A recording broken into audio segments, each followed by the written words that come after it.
equilíbrio.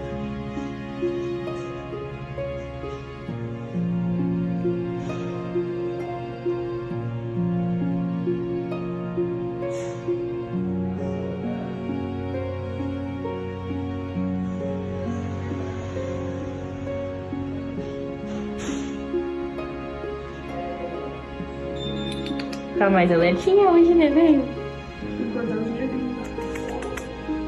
Oi, amor.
Lindo!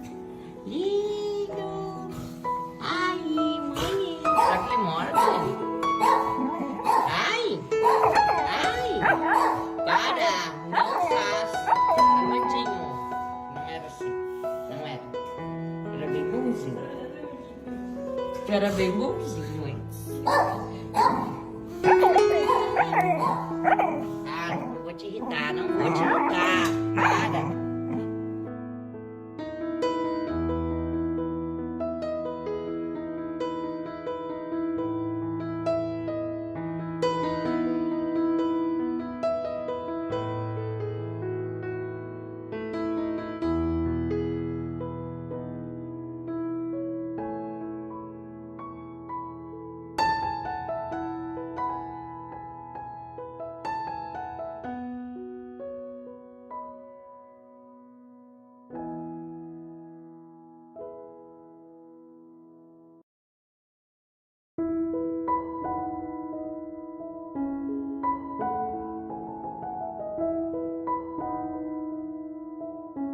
Ó, o Armandinho voltou pra casa hoje, depois de uns 3 meses internado, né? E hoje ele já começa a sessão de fisioterapia. Nós vamos fazer 2 vezes por semana as fisio nele. Ver também a questão de cadeirinha. Né? Ai, olha, viu como ele tá bem? Ele mordeu meu rosto. Tentou me morder. Amandinho. Ai, que coisa. Ele não caminha, gente. Ele não caminha. Se deixar ele no chão assim, ele fica deitado. Ele não consegue se levantar ainda.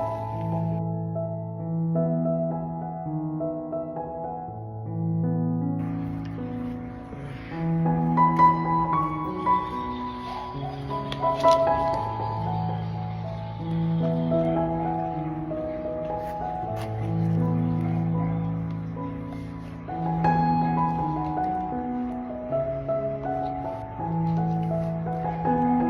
tá tudo que a gente já fez agora de manhã. Já fiz ele fazer xixi, porque tem que apertar a barriga. Limpei a bundinha cagada. Dei água.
A maior dificuldade vai ser essa pata, porque essa daqui atrofiou. Então a gente não consegue puxar ela. Ela tá dura, ela até estrala. Tem que ter muito cuidado na hora de pegar. Porque quando tenta mexer, ela faz barulho. Essa daqui vai ser foda de fazer voltar.